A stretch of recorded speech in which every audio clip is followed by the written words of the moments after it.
Baik. Kemarin saya minta maaf ya, soalnya ada masalah sama VGA saya. Jadi nggak tampil dia itunya ya. Kita balik lagi ya. Ini sebenarnya adalah gantinya hari Jumat, hari Rabu ya. Jadi kita masih dalam rangka Q&A ya. Jadi teman-teman kalau misalnya ada pertanyaan di chat aja ya. Jadi kita masuk ke pertanyaan.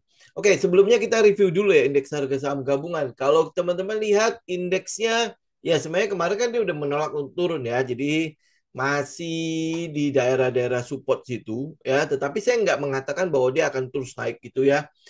Kita lihat ada beberapa kejutan lah ya. Ini yang terutama yang mungkin teman-teman bisa lihat itu adalah Bank Indonesia ya. Bank Indonesia ini mungkin di luar inilah ya, di luar apa ya, di luar prediksi, dia menaikkan suku bunga 25 basis poin ya.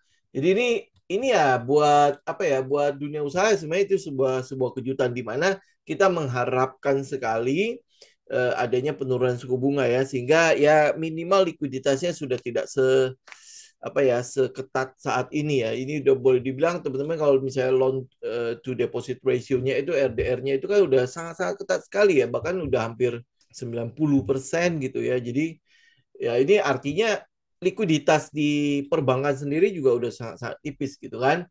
Nah, tetapi itu harus dilakukan oleh Bank Indonesia. Kenapa pertimbangannya itu adalah karena nilai tukar rupiah kita. Ya, nilai tukar rupiah kita itu menunjukkan bahwa ini ada sebuah outflow yang begitu besar, ya, outflow begitu besar. Jadi kayak ya dalam tanda petik rupiah kita hampir boleh dibilang nggak ada nilainya, apa tidak terlalu dihargai gitu kan. Nah, sedangkan dalam keadaan seperti saat ini ya, di mana semua negara terdampak termasuk Amerika segala macam ya, kita masih belum benar-benar pulih dari COVID ya. Habis itu masih masuk ke ranah perang ya, jadi membuat ketidakstabilan terjadi di ekonomi. Ya, nah sekarang apa yang harus dilakukan kalau misalnya Bank Indonesia tetap mempertahankan suku bunga, obligasi kita menjadi tidak menarik. Ya, obligasi kita menjadi apa jauh akan lebih lebih menarik ya US gitu ya. Kenapa? Ya karena masih dianggap sebagai safe haven gitu kan oleh investor-investor. Jadi daripada gua beresiko naruh di emerging market, yang mendingan gua balik lagi ke emas lah, ke apa namanya, ke dolar gitu kan. Nah, sehingga kalau itu tidak dinaikkan ya outflow akan jauh lebih kencang lagi. Nah, itu dicegah oleh Bank Indonesia. Nah, nanti kan pasti ada penerbitan obligasi segala macam ori ya. Nah, itu akan jadi seenggak-enggaknya market apa pasar itu akan mulai berhitung, oh 25 basis point oke lah gitu kan.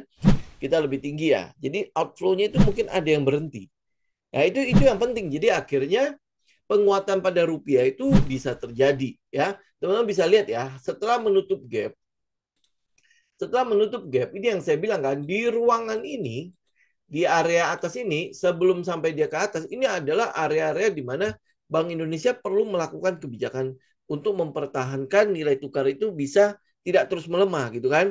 Entah itu diintervensi ya, ternyata apa mereka memilih untuk naikin suku bunga. Ya karena apa? Kalau intervensi terus ya tentu kita akan kehilangan uang juga. Sementara arus outflow-nya itu begitu kenceng ya kan, jadi nggak bakalan bisa dicegah dengan hanya mengandalkan intervensi gitu kan. Nah, jadi kita berharap adalah dengan kenaikan suku bunga 25 basis point, outflow-nya bisa seenggaknya berkurang. Ya, kita nggak bilang berhenti ya, seenggaknya berkurang. Jadi kita lihat untuk 1 minggu inilah ya, itu ada efek. Jadi ya kita masih berharap adalah rupiah itu masih bisa menguat ke daerah sekitar 15.900 atau 16.000 gitu ya. Jadi nggak selemah hari ini ya, nggak di sekitar 16.180. Jadi bisa menguat ya. Kita lihat dari daily ya, di situ kan ada gap tuh. Nah, jadi kita melihat ada penguatan ya, kurang lebih tutupin gap itu di sekitar 15.800-an sampai 15.900. Jadi saya pikir Bank Indonesia pasti akan melihat itu ya, daerah-daerah situ yang dianggap untuk nilai wajar rupiah itu saat ini ya di daerah-daerah segitu. Ya, jadi tidak di 16.000 sekian gitu. Oke. Nah, kalau itu direspon, ya kita berharap masih ada pergerakan di indeks harga saham gabungan, ya. Oke. Nah, itu aja nih. Kalau untuk indeks, kita mungkin akan menunggu adalah konfirmasi untuk breaknya. Ini sebenarnya udah break. Kita kan udah lihat harga close-nya aja sih yang masih belum berada di bawah ya. Jadi udah sempat turun ke bawah. Ini semua berakhir dengan shadow-shadow ya. Kemudian habis itu masih dinaikkan. Jadi close-nya itu udah di sekitar 7.072 itu yang paling rendah kan. Nah, kita mau lihat ada candle hijau candle merah yang benar-benar bisa close di bawah. Nah, ini shadow ini juga kalau teman-teman lihat di price action ya. Ini sebenarnya adalah area yang nanti akan diuji lagi.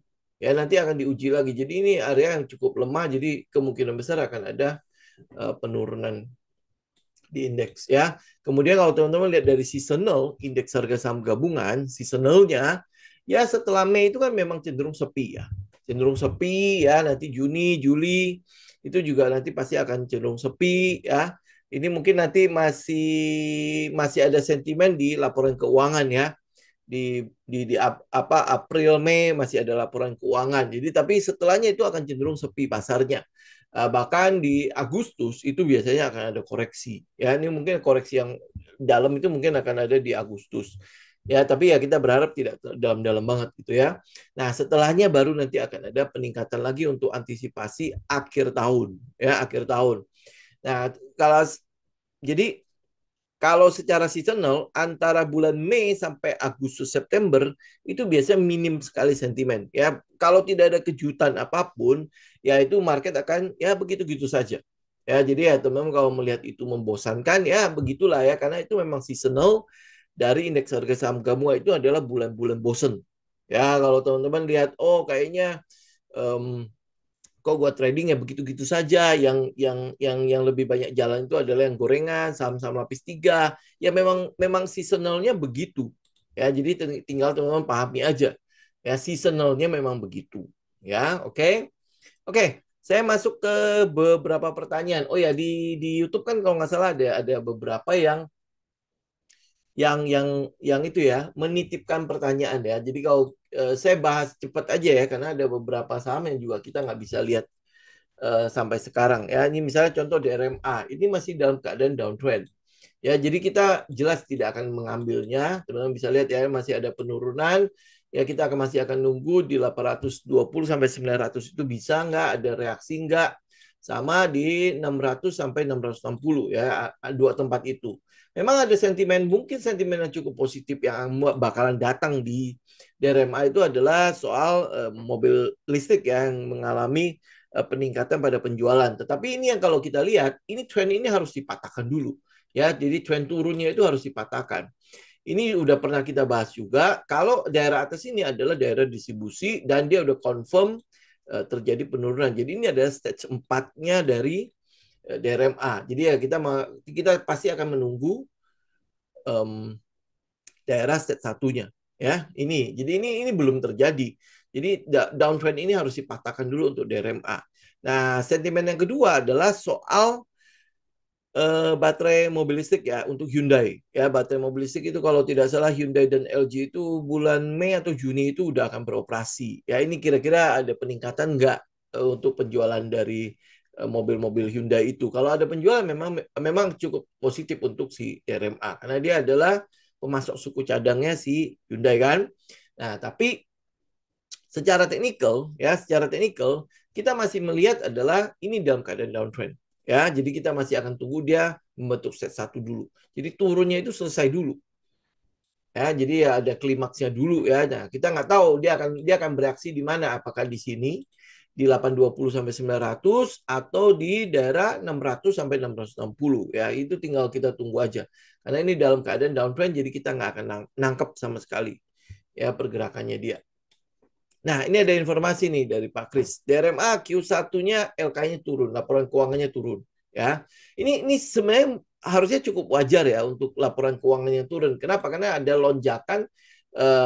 lonjakan pendapatan yang begitu tingginya kan ya pas Hyundai meluncurkan Creta, Hyundai meluncurkan Stargazer, termasuk si Ioniq ya yang merupakan kabarnya sekarang adalah mobil listrik yang nomor satu ya penjualannya di Indonesia kan. Jadi ini udah ada lonjakan. Jadi lonjakan ini itu harus bisa dikejar oleh DRMA kan, karena nggak bisa ya. Kenapa? Karena dia baru mengandalkan si Hyundai kan, belum ada yang lain kayak Astra International kan, dia udah mulai dapat jatah yang lebih sedikit ya dibandingkan dengan sebelumnya ya.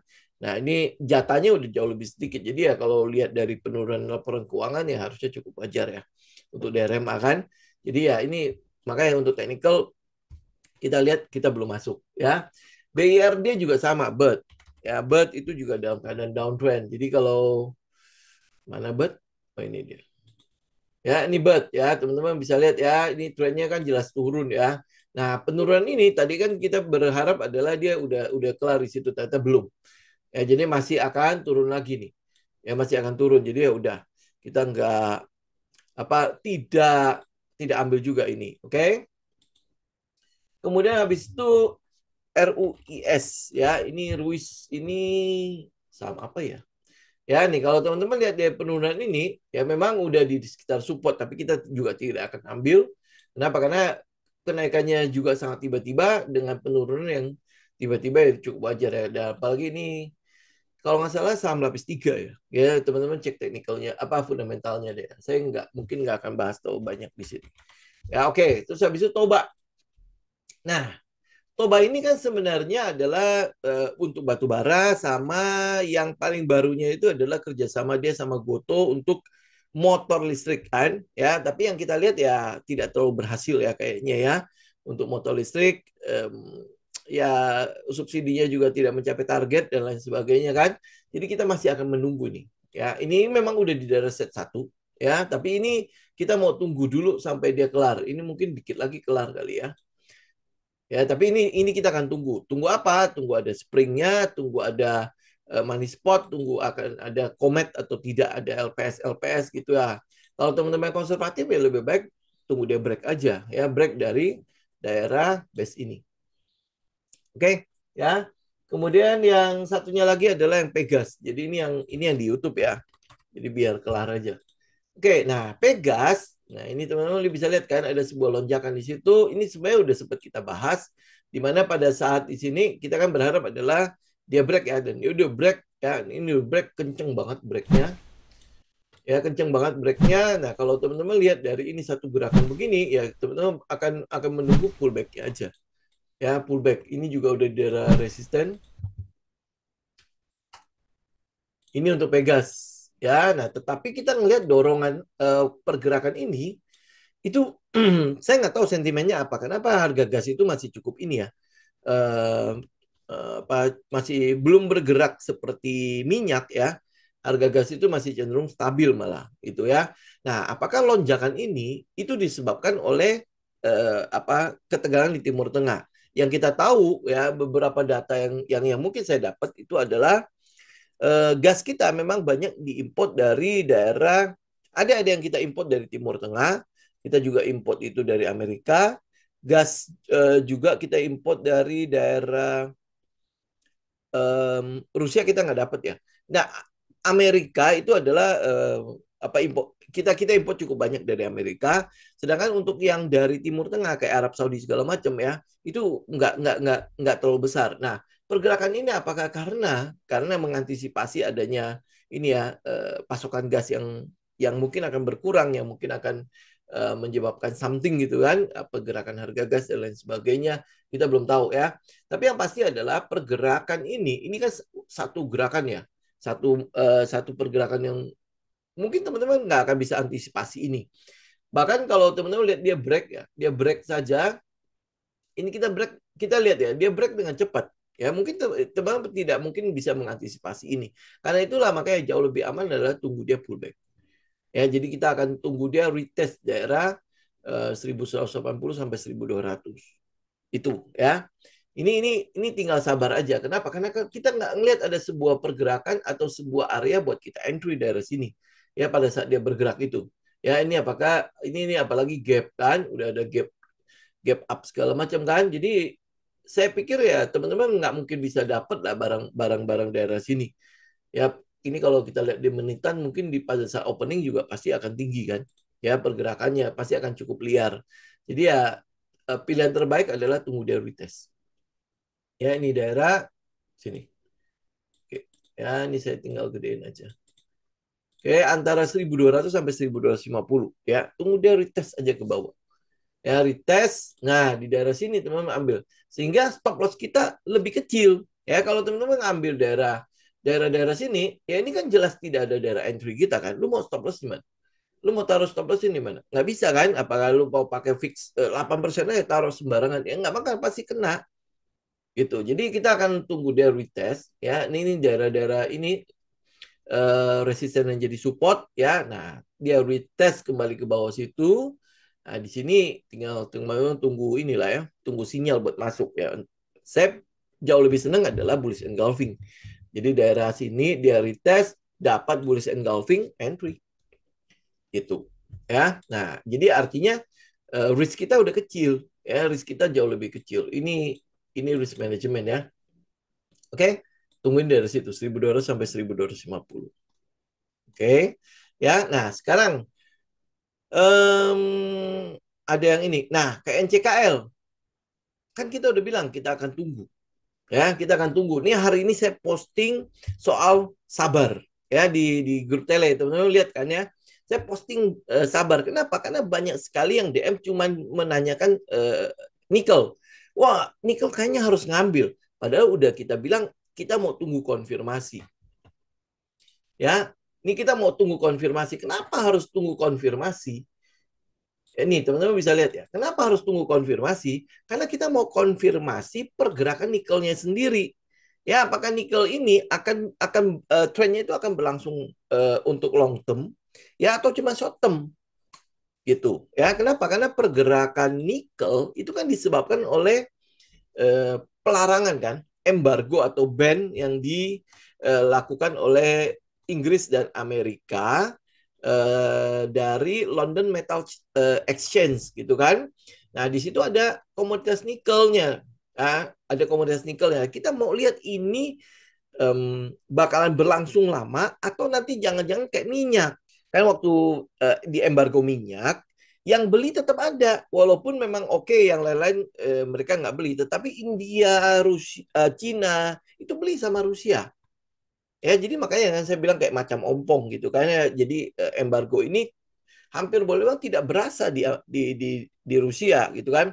Nah, apakah bans untuk metal ini, aluminium, nikel dan tembaga ini efeknya juga gitu. Ya, India tetap beli. Terus habis itu Cina juga beli. Ya, berarti nggak ada efek. Apalagi dia bisa aja dia dikeluarkan dari LME, London Metal Exchange itu dia bisa aja seenak jidatnya kasih harga kan, sama kayak harga minyak kan, dia juga bisa jual jauh lebih murah gitu. Ini makanya kenapa sabar gitu loh, sabar sampai setup kita nongol, setup kita confirm daripada nanti ya kayak gini nih, misalnya contoh ini kelihatannya ini aja nih ya, ini kan shadow nih ya, shadow ya, saya yakin banget pada saat teman-teman berpikir ini break udah ya. Nah, aturan kita kan adalah beli menjelang closing ya, beli menjelang closing. Nah, yang jadi masalah seringkali ya masalah psikologi, masalah emosi lagi kan ya. Kalau gue mau menjelang closing dia udah di atas, gimana dong ya, dia udah di atas, ya sudah tinggal teman-teman cocokin. Oh, gue kalau kayak gitu ya mendingan gue tunggu dia retest ya. Jadi ada strategi yang teman-teman pegang, ada senjata yang teman-teman pakai. Jadi nggak cuma asal breakout. Ya, ini kan kalau kita breakout aja kita pengennya apa? Ada konfirmasi break kan. Jadi breakout kita masih kasih satu lagi ya, saking konservatifnya.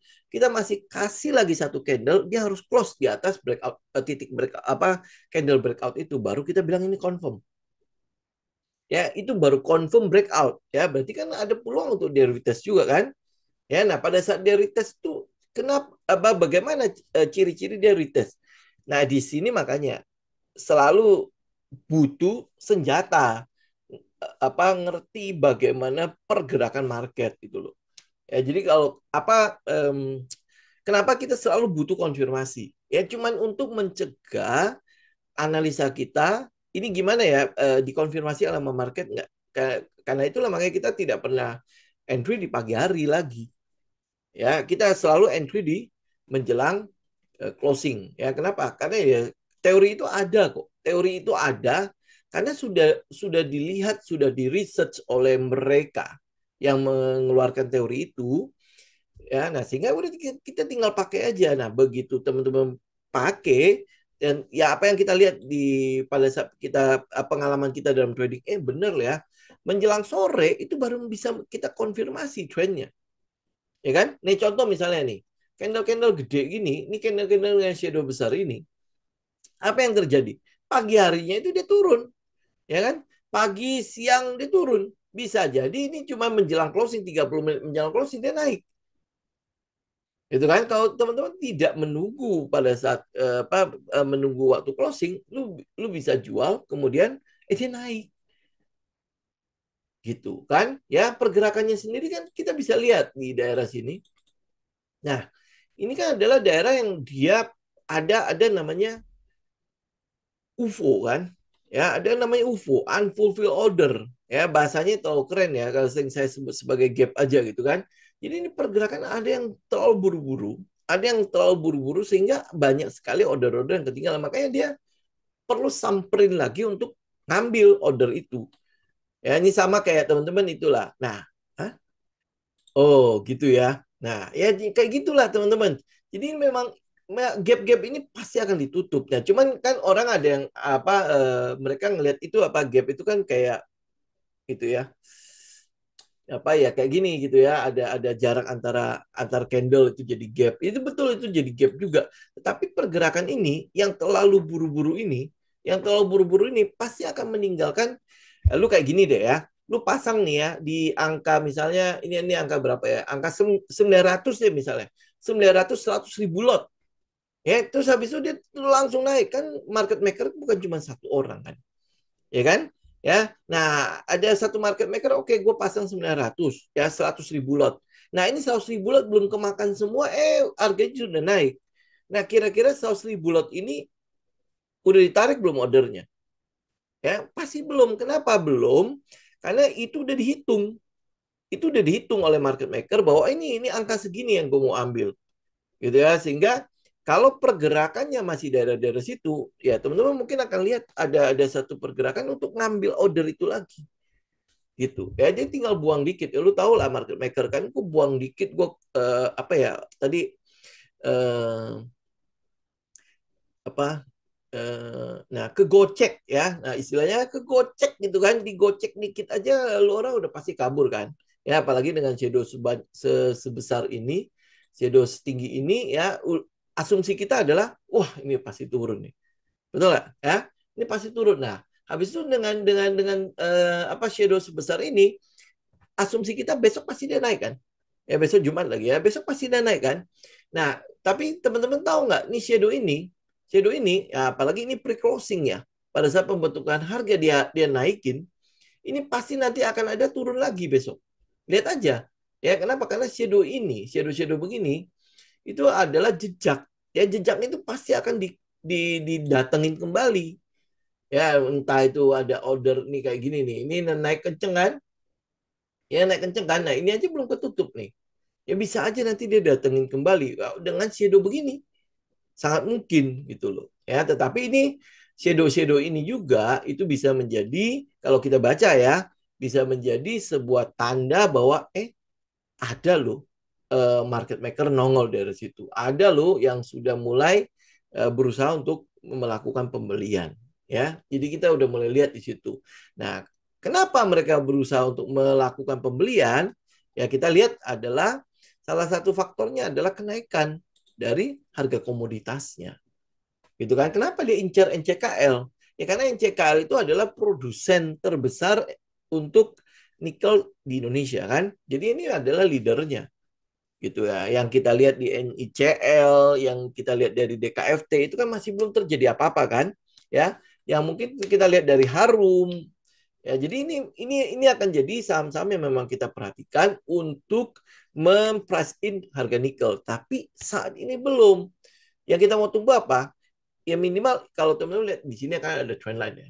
Saya sengaja gambar trend line di situ, walaupun kita nggak trading trend line ya.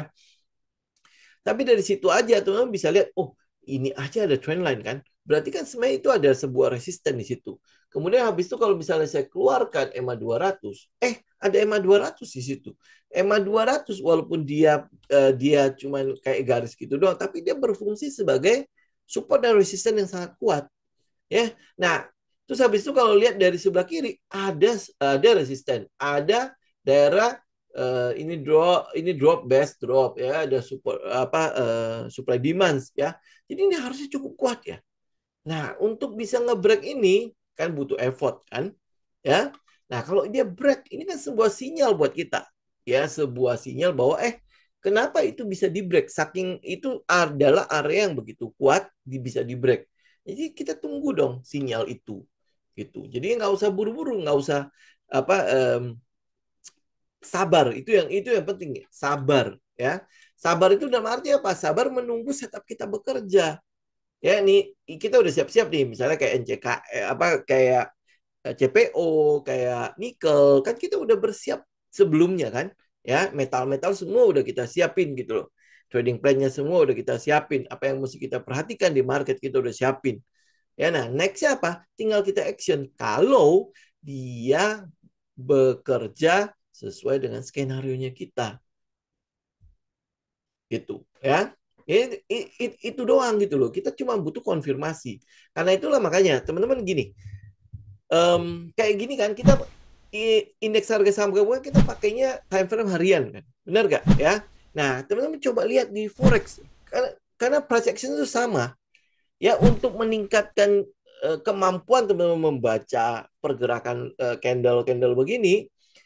Saya kalau misalnya boleh sarankan, teman-teman coba lihat di forex.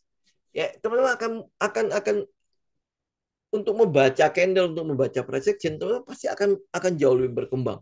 Karena saya ngalamin sendiri, makanya saya berani untuk memberikan usulan seperti itu. Ya, bukan ngajak teman-teman spekulasi di tempat yang teman-teman nggak ngerti ya, tetapi buat ngebaca gitu loh, buat ngelatihan ngebaca ya. Dan apalagi kalau saya tidak menyarankan teman-teman langsung terjun ke forex ya.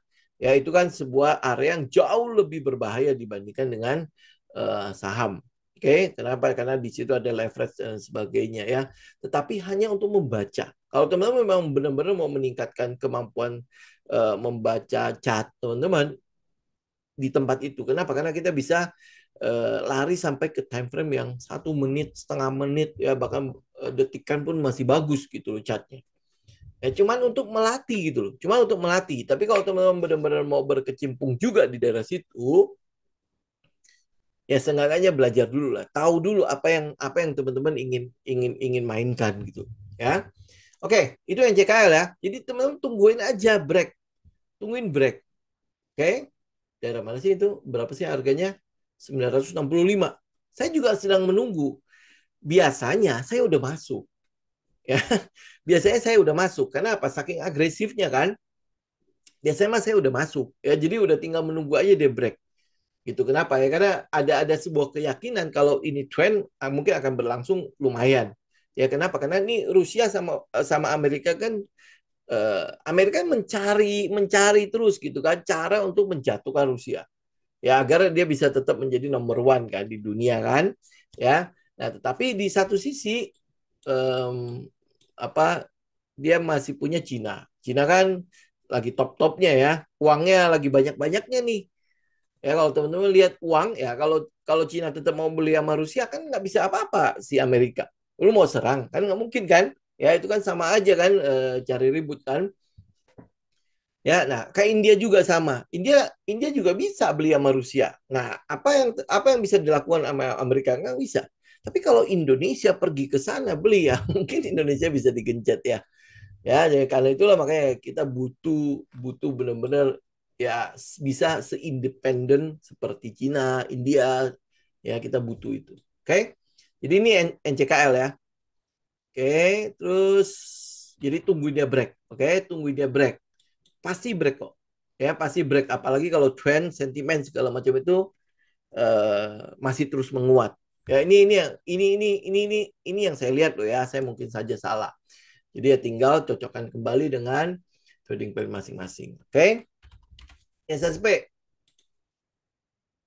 Apa yang kita lihat dari SSP ini masih sama sih, ya pergerak masih di situ-situ aja ya. Jadi kalau teman-teman kalau tidak mau apa ya, tidak mau terlalu nunggu sampai lama-lama banget ya.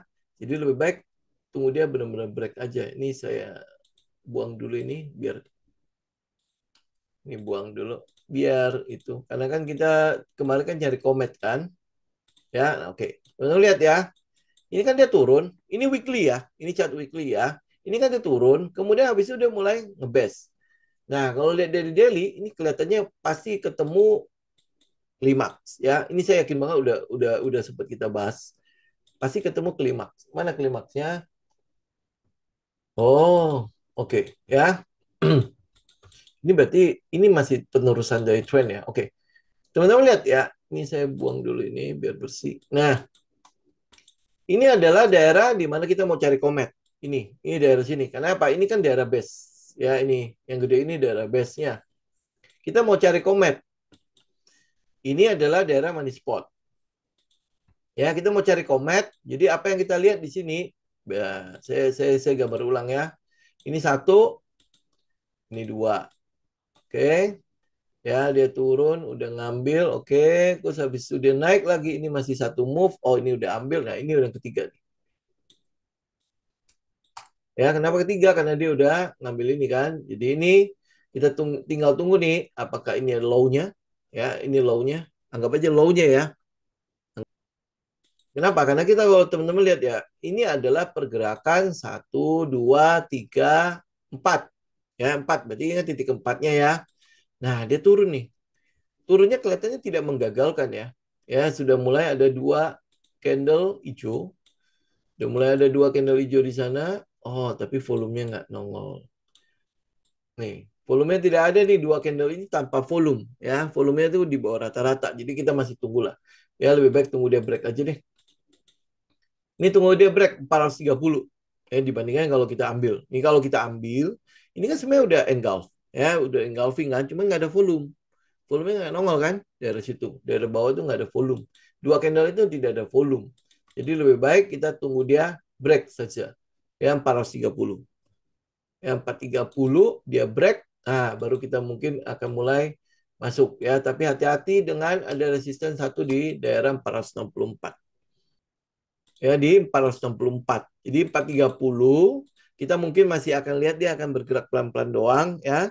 Nah, habis itu ada resisten sedikit di 460 464 ya dia mungkin nanti ada base sedikit di sana baru habis itu break gitu ya. Oke, ini untuk HRTA. Oke, next. Medco sama Elsa. Nah, ini Medco ya. Medco kan sebenarnya udah TP ya. Di berapa itu ya?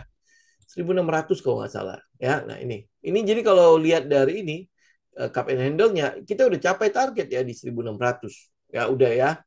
Itu udah kelar. Jadi ini saya buang aja ini udah nggak pakai. Oke, nah apa yang kita lihat sekarang di sini, ini ada peluang mungkin dia akan retest kembali ke situ. Ke daerah neckline-nya itu 1.270 sampai 1.300. Ya, ada peluang dia akan masuk ke situ di mana harga minyak, nah ini harga minyak ya. Harga minyak itu jangan sampai jatuh. Ya, ini jatuh kemana? Ini di daerah 80 sampai 83 itu satu ya. Itu ada satu supportnya. Nah, support satunya lagi adalah daerah sini. Ya, ini di 76 sampai 78. Ya, kalau dia sampai ngebreak 76 78, ini kelihatannya pergerakan minyak enggak jalan lagi nih. Ya. Oke, nah ini ya ini kan daerah resistannya nih, daerah 87 sampai berapa nih? 95 kan? Ya. Jadi kalau tidak ada gejolak, harusnya minyak biasa-biasa aja. Ya, ini mungkin nanti akan ada retest sampai ke daerah 77 sampai 78 lah ya. 77 sampai 78 ya akan ada retest gitu. Ini kan sebuah pergerakan ya. Naik gitu kan belum ada swingnya kan. Jadi kita masih ngelihat ini swing dulu. Nah, swingnya udah kelar belum ini? volume sih udah mulai nongol-nongol ya. Nah, kalau swingnya udah kelar, berarti dia akan lanjut naik. Nah, kalau dia lanjut naik, nah mari kita lihat Medco. Medco, Elsa, ESA. Sebenarnya kalau mau cakap itu ESA. Ya, tapi ini udah mulai naik. Nah, ini ya, jadi kita tinggal tunggu daerah mana nih? Daerah paling ideal untuk nunggu Medco itu adalah di neckline-nya di 1270 sampai 1300. Ya, dengan syarat nih, si minyaknya juga akan naik. Ya, jadi tidak ngebreak ya, tetap ngelanjutin trendnya. Jadi ini ada pergerakan di situ. Ya, jadi ini 1300-an. Tapi kalau untuk targetnya yang kemarin kita bikin itu udah kelar ya. Ini udah selesai. Makanya saya buang aja udah ya. Ya, ini ya udah kelar ya. Kalau teman-teman tadinya mungkin ikutin pakai trailing stop, ya ini harusnya udah kena trailing stop juga. Gitu. Jadi harusnya udah kelar lah si Medco. Nah, kita tinggal tunggu swingnya, swing low-nya itu mau sampai kemana nih? Karena ini ya, masih satu pergerakan di sini. Ini masih satu pergerakan. Ini masih satu pergerakan. Jadi ini masih naik sampai ke atas. Nah, ini baru swing low. Ya, jadi dia masih mencari swing low-nya daerah mana. Nih, ya kalau Elsa kita lihat udah mulai mentok di resisten, ya kira-kira bisa tembus apa enggak? Ya kalau nggak bisa, ya berarti akan ada swing lagi. Ini masih akan ada swing lagi ke bawah. Ya, ini kalau untuk sementara di sekitar 400 atau ke bawah. Ini ke bawah sih udah ya daerah sekitar 400 ya, 408 ya. Ini Elsa kelihatannya mulai bagus ya. Iya, ini Elsa ya. Elsa ini tunggu ini 422 tembus dulu. Ya, 422 sampai berapa nih? Sampai 440 ya daerah situ kalau dia tembus ini mungkin akan lebih baik untuk si Elsa. Tapi ini perhatikan juga ya, karena kinerja Pertamina itu kelihatannya akan terpukul. Kenapa? Karena salah satunya adalah dia nggak boleh naikin harga bensin mau pertamak maupun pertamak turbo ya itu nggak boleh naik ya sampai bulan Juni. Ya, jadi ini ya teman-teman bisa lihat di Shell harganya berapa ya, di AKR harganya berapa itu kan beda kan ya. Jadi ya sampai Juni itu mungkin mungkin bakalan cukup memukul kinerja Pertamina ya. Ah, kira-kira efek nggak ke Elsa? Ya atau Elsa nggak ada efek gitu. Ya, oke, ini Elsa. Nah, kalau teman-teman mau lihat yang bagus itu lebih baik di ESA. Ini yang kita lihat di ESA. Ya, tadinya saya nungguin dia turun, nggak turun. Ya, makanya saya batalkan itu. Ya, ini nggak turun nih, malah udah ngebreak. Jadi ESA ini udah mulai break. Teman-teman bisa lihat kan, ini kan sebuah pergerakan. Kemudian dia sempat ngebase kan, ya di base itu udah break. Nah, break ini sebenarnya kita cuma tinggal mencari satu candle aja di atas. Kalau candle di atas udah break, ya buat teman-teman yang mungkin pada saat dia break itu udah masuk, ya sudah tinggal ikutin aja pergerakannya. Target saya sebenarnya nggak jauh sih, cuma di sini doang. Di sekitar 915. Ya ini ESA. Ini 915. Ini kan teman-teman bisa lihat ya. Ini kan kopong kan, ya. Nah, targetnya di sini. Ini pasti akan gampang sekali capai 915. Nih, 915. Jadi ini sampai ke atas. Ya moga-moga hari Jumat dia masih akan turun dulu. Ya Jumat besok ya. Apa karena ini pergerakan masih belum ngambil napas nih. Cuma ngebes doang. Ya jadi kalau dia ini harusnya kan ada swing ya. Apakah dia akan swing dari sini? Ya jadi dia swing low dulu. Turun sampai ke 675. Siapa tahu kan. Ya walaupun tinggi banget ini dari 830 ya. Turun sampai karena ini bergerak ini udah cukup jauh loh dia bergeraknya. Ya, waktu itu kita lihatnya di mana? Di sini kan. Di daerah base ini kan, di 630 650 kan. Kenapa? Karena Medco kan udah naik ya, Medco udah naik, kita cari alternatif lain yaitu ESA kan. Nah, ESA-nya sendiri ini sebenarnya udah mulai jalan lagi. Jadi kalau kita ambil sebenarnya ini cukup riskan walaupun stop loss-nya udah ketahuan ya. Dia kan break nih. Ya, kalau dia break kita ambil sini, stop loss-nya di daerah sini. Ini 1/2 nih. Nah, jadi 915 itu cukup realistis untuk kita target. Gitu. Ya, ini dari sini nih. Ini berapa nih? Kan ngebreak nih 760 kan. Saya pengennya sih adalah di 675. Tapi kan bukan bukan kita kan. Ya, bukan kita yang nentuin harga kan. Ya, saya tunggunya di 675, tapi nggak turun-turun lagi gitu loh. Ya, akhirnya ngebreak. Ya, ngebreak hari ini dengan volume tuh. Dan ya volume cukup besar hari ini.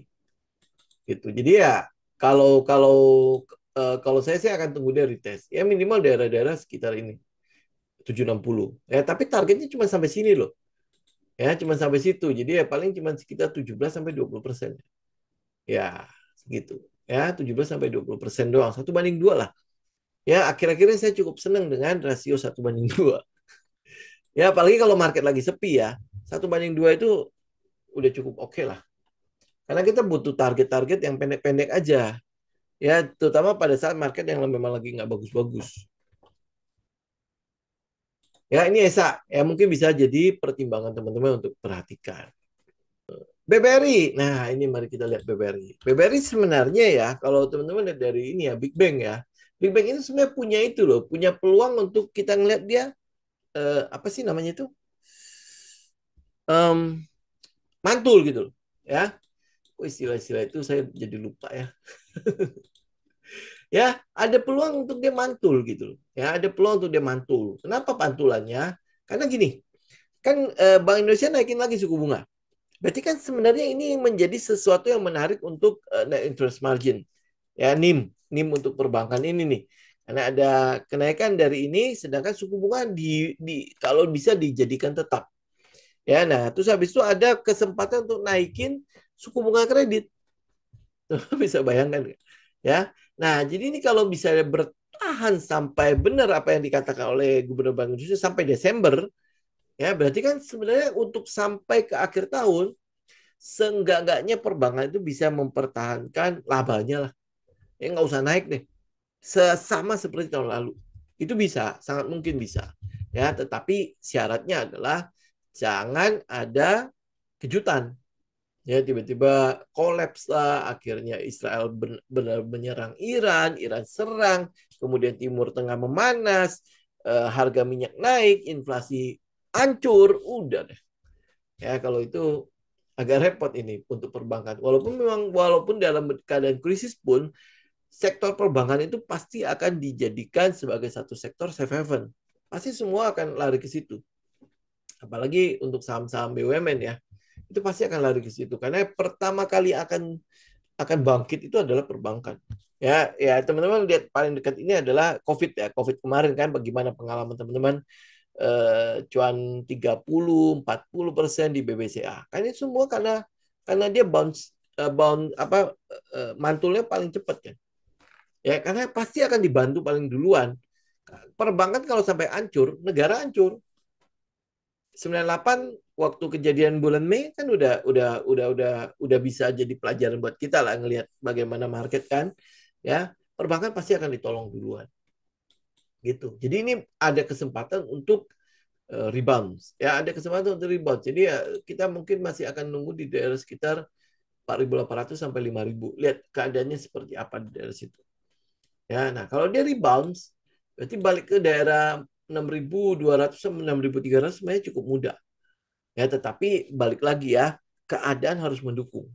Oke, keadaan harus mendukung. Nah, kalau perbankan ada peluang untuk balik, indeks harga saham gabungan juga ada peluang untuk kembali naik ya buat retest lagi ke daerah resisten. Ya. Nah, tapi apakah berapa lama dia baliknya? Nah, itu yang jadi pertanyaan. Jadi kita tunggu dulu nih daerah 4.800 sampai 5.000. Bagaimana si BBRI, bagaimana BBCA. Ya, BBCA juga pasti udah ada supportnya. Tuh. Malah udah naik duluan. Ya malah udah rebound. Tapi ini malah udah nutup semuanya si BCA. Ya, BCA malah udah tutup nih. Ya dia malah udah rebound duluan nih. Ya, apakah BBNI juga ikutan? Oh, BBNI masih menunggu ya. Ya, tapi daerah supportnya di daerah 4.600 sampai 4.760. Ya, kemudian BMRI. BMRI. Nah, ini BMRI mah juga udah respon duluan. Tuanya dari sini. Ya dia malah udah respon duluan nih, udah naik duluan. Berarti kan kita masih punya BBRI sama si BBNI ya, gitu. Nah, jadi kita tunggu dulu di daerah support, lihat reaksinya bagaimana. Kalau dia tidak bisa mantul, ini dari sini, ada daerah sini. Ini 1380 sampai 1600, 1365 itu adalah daerah gap. Gapnya udah ketutup ya. Jadi ini saya buang aja, udah nggak kepake. Ya, nah ini adalah daerah support nih. 1320. Jadi kalau ini sampai break, berarti udah. Untuk saat ini kita mungkin agak menghindar dulu dari BBTN. Kenapa? Karena mungkin dia akan retest ke daerah sini. Di daerah 1250 sampai 1275. Ya. Jadi ini kometnya gagal gitu untuk BBTN. Itu ini ya, ini perhatikan ya, 1320 itu adalah apa itu? Lampu merah untuk BBTN. Ya kalau sampai dia drop ke bawah closing di bawah dan ini 1250 itu tidak mampu menahan penurunan, berarti dia masih akan terus turun. Ya bakal retest lagi ke 1100 ya, pokoknya itu adalah lampu merah lah. Ini udah lampu hijau ya untuk BBTN ya. Dia memang ada di daerah support. Ya, nah kalau dia tidak ada pantulan, tidak nongol lagi daerah sini nih. Ini market maker yang daerah sini itu nggak nongol, ya nggak keluar lagi, nggak muncul lagi, bayar di sini, ya udah. Dia berarti udah kayaknya udah ninggalin juga. Kita lihat turunnya dengan volume nggak? Turunnya malah nggak pakai nggak kenceng-kenceng banget ya. Volumenya ya. Kita lihat ya, turunnya sih sebenarnya volumenya nggak tahu kenceng-kenceng banget. Ya bener ya. Sorry ini soalnya ketutupan handphone buat IG. Ya ini kayaknya ya nggak tahu kenceng-kenceng banget. Tapi teman-teman boleh analisa ulang lah ya. Ya kita lihat adalah 1320 itu lampu merah untuk BBTN. Ya kalau dia turun ke bawah, udah kita sementara udah keluar dulu deh. Ya berarti mungkin saja indeks itu masih akan turun juga. Oke, doit ya. Ini doit, target kita kan di atas itu. Oke, ini sih udah naik sih. Ini bergerak naik. Nah, ini udah confirm kan dia break ya. Terus habis itu candle mulai mengecil nih. Candle mulai mengecil, saya akan tunggu dia retest aja. Nah, dia retest, volume soalnya udah setengah mati nih. Ya, tunggu dia retest. Nah, retest ke sini ke 420, 430, 450 ya daerah situ. Jadi kita bisa taruh stop loss daerah bawah untuk target di sini doang nih. Ya, 525 sampai ke berapa? 570. Ya, target saya 1/2, 1/3. Ya, itu maksimal 1/3. 1/2-nya kurang lebih nah, target di sekitar 520. Ya, 520 sama kalau dia masih bisa naik lagi di 560. Udah, 560 berarti maksimal 24%. Mini 1/2-nya itu berarti di 16%. Udah, gitu doang ya untuk duit ya. Kita nggak tinggi-tinggi dulu. Kecuali kalau dia bisa bergerak lagi ya. Nah, tinggal trailing stop aja. Tapi ini kita lihat ya adalah daerah sini, 520 sampai ke 570-an gitu ya. Jadi tunggu dari tes, kita masuk di daerah sekitar 450-an, yang 430, 450. Ya, habis itu ya udah targetnya di atas itu. Udah, gitu doang ya. Nggak usah tinggi-tinggi dulu lah dengan market seperti itu. Pakai Vibo nggak? Jarang sih, Pak. Ya jarang, udah jarang banget. Soalnya kan Vibo itu kan cukup subjektif ya. Ya nih kalau saya pakai Vibo ya, ini targetnya ini sekitar 510 untuk si Doit. Ya 510. Cuma ini kan subjektif banget. Ya subjektif. Kenapa? Saya tarik belum tentu teman-teman tariknya sama. Ya walaupun memang caranya semua udah ada. Ambil high, ambil low. Ya berarti kan sebenarnya untuk narik Vibo itu lu butuh apa? Lu butuh bisa menggambar struktur market kan? Ya di mana swing high, di mana swing low-nya, baru lu bisa tarik Vibo. Lu harus tahu di mana support di mana resisten dari satu pergerakan, ya. Nah, itu kan lu butuh. Ini kayak misalnya contoh ini udah jelas ya, ini swing high, ini swing low kan. Nah, lu bisa tarik. Kalau gampang begini memang pergerakan yang kenceng-kenceng begini, kita tarik Fibo gampang. Ya, makanya kenapa kalau teman-teman mau lihat setup, lihat pergerakan yang impulsif-impulsif begini jauh lebih apa yang kita tarik dengan yang lain tarik itu bisa sama. Gitu. Tapi kalau misalnya pergerakan yang nggak jelas-jelas begini nih, misalnya dia bergerak sideways, ya lu tarik Fibo udah pasti akan berbeda gitu ya. Karena itulah makanya Fibo itu nggak bisa jadi patokan yang apa yang di semua seragam itu susah gitu. Walaupun caranya itu sama, swing high swing low gitu ya. Lu tahu swing high, lu tahu swing low di mana lu tarik udah gitu. Bahkan kalau ada yang scalping pakai Fibo, ada itu kerja nggak ya kerja ya, buat mereka itu sebuah senjata, dia tahu kapan mereka pakainya ya. Kalau saya kan saya nggak pakai Fibo gitu karena bukan senjata saya. Itu nanti mungkin di forex jauh lebih itu ya. Nah, Fibo dengan supply demand, kalau udah tahu supply demand nggak usah Fibo lagi, ngapain gitu ya. Kalau udah tahu supply demand nggak usah Fibo gitu. Cuman penerapan supply demand di saham agak repot ya. Ya, maksudnya kita ngeliat itu udah daerah supply demand gitu. Cuman kok kayaknya likuiditas di dalam supply demand itu nggak banyak ya. Gitu, beda banget kalau di forex gitu. Lebih lebih berasa di forex yang supply demand gitu. Ini pendapat saya loh ya. Mungkin ada yang beda ya, silakan. Inco itu udah pernah kita bahas, Pak. Ya, karena dia ada right issue, jadi ya mungkin kita um, tidak terlalu ini ya, tidak terlalu memperhatikan dia dulu. Nah, ini kemarin itu kan sampai sini nih. Ya, sampai di daerah resistannya 4460 ya, 4460, dan ini tidak berhasil break. Ya, kalau dia berhasil break kan ini baru dugaan ya. Baru dugaan dia baru kan sampai ke daerah sini. Ya, ternyata dia mulai turun dulu. Nah, ini kalau teman-teman lihat ini kan daerah supply demand ya. Ya. Terus ini juga daerah supply demand kan. Ya, makanya kan saya tarik garis ya, dugaan-dugaannya kan daerah situ. Ya, nah ini dia ternyata nggak break ya, cuma sampai sini doang. Ya, kemudian turun. Ya, jadi ini kan skenario nggak jadi nih. Nah, kemudian kometnya juga belum nongol kan. Ya, jadi dia masih turun lagi. Itu. Ya, oke. Okay. Ini mungkin mungkin nanti udah di daerah support nih. Ya, tapi ini karena dia bentar lagi ada right issue, ya kita nggak tahu right issue-nya kapan. Ya, tapi ini kalau right issue-nya masih lama, mungkin nanti akan jadi sentimen untuk menggoreng ini. Ya, menggoreng pergerakan ini. Gitu. Jadi ya kita tinggal lihat aja ya, tapi udah ada target-target di atas. Di daerah 5.100, di daerah 4.800 sampai goceng ya.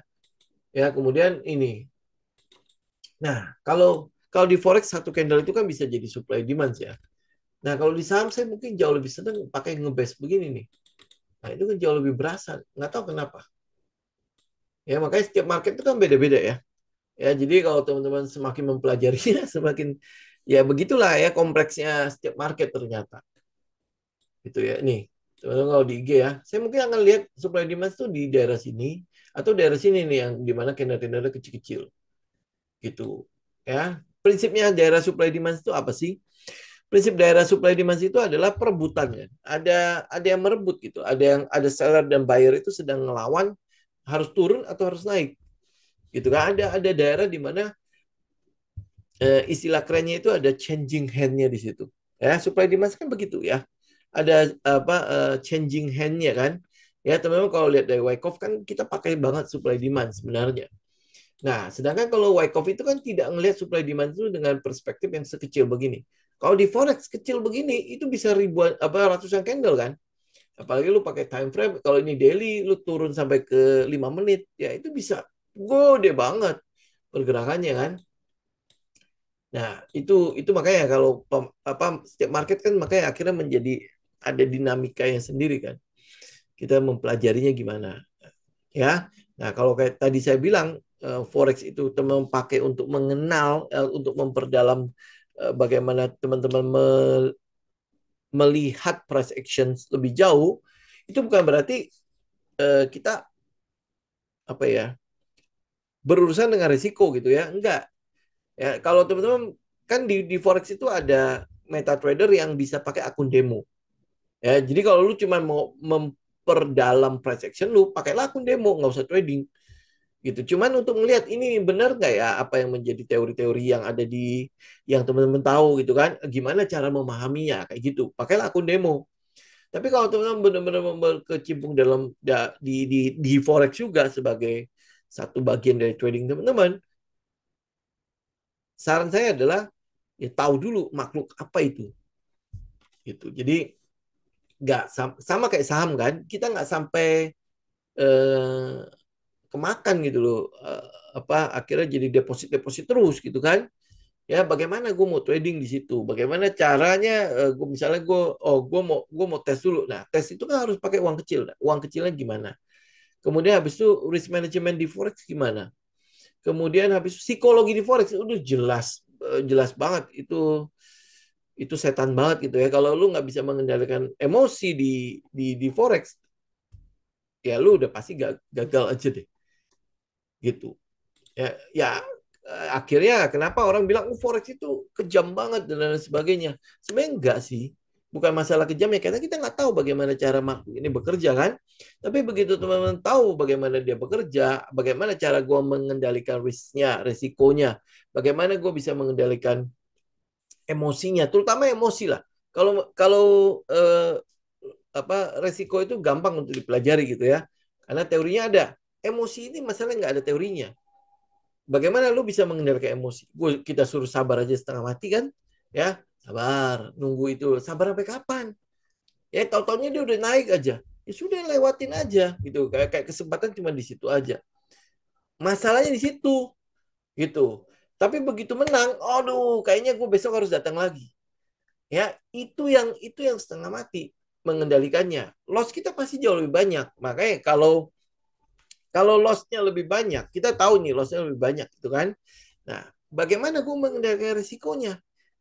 Ya, itu gampang untuk dipelajari, gampang. Mempelajari resiko dalam forex, dalam saham itu gampang. Yang susah itu adalah menerapkannya secara konsisten. Kenapa? Karena emosi lu itu susah untuk dikendalikan. Gila yang menang banyak, kan kita disuruh berhenti kan? Ya, lu berhenti nggak? Enggak. Ya, pengennya lagi kan? Kalau kalah, maunya gimana? Balas dendam, harusnya kan berhenti. Itu kan nggak bisa. Ih, ya ampun, kayaknya marketnya pasti ada gitu kan. Kesempatan nongol tuh apalagi lu pakai time frame 5 menitan, pasti datang lagi. Belum lagi salah baca market gitu kan. Kayak kayak kita lakukan semalam tuh. Harusnya kalau nggak salah, itu berarti 4 kali berturut-turut kita bisa menang loh. Ya. Nah, itu makanya kan saya udah diingatkan untuk berhenti. Ya, tapi nggak bisa kan? Ya, itulah makhluk emosi itu susah. Kalau di saham mungkin lu nggak berasa emosi lu. Ya, sedangkan kalau di apa? Karena kita trading trading di time frame gede, ya emosi lebih gampang untuk dijaga di saham. Lebih gampang menurut saya sih lebih gampang ya untuk menjaga emosi di saham. Time frame-nya gede. Sedangkan kalau di forex kita pakai time frame kecil kan, lu nggak mungkin pakai time frame daily untuk trading di forex. Ya mau nunggu sampai kapan? Mau apa margin berapa besar untuk jagain dia, ya kan? Karena itulah makanya pasti pakai time frame kecil. Emosinya itu yang susah untuk menjaganya. Kelas forex kapan lagi? Kalau nggak salah pertengahan eh, tanggal berapa ya udah? Saya lupa. Ya harusnya hari ini udah, nanti nanti nanti tanya ke Yuli deh. Kalau nggak salah pertengahan ya. Pertengahan Mei ini kalau nggak salah. Pertengahan Mei, nanti deh, nanti saya itu ya, saya tampilin itu ya, apa bannernya ya. Saya pikir untuk hari ini cukup dulu ya, teman-teman ya. Kita ketemu lagi besok ya, mau nggak mau besok jadinya ya. Mau gabung nggak bosan ya. 18 sampai 19 Mei ya untuk forex ya. Nanti nanti pasti akan itulah, pasti akan dikabarkan oleh Ibu Yuli ya. Nanti saya tampilkan juga di banner ya. Oke. Thank you semuanya ya untuk waktunya ya. Kita ketemu lagi nanti di hari Jumat ya. Besok ya ternyata ya. Kita ketemu lagi besok ya di jam 6 sore juga. Oke. Thank you semuanya. Semoga bermanfaat ya. God bless. Saya izin pamit. Thank you.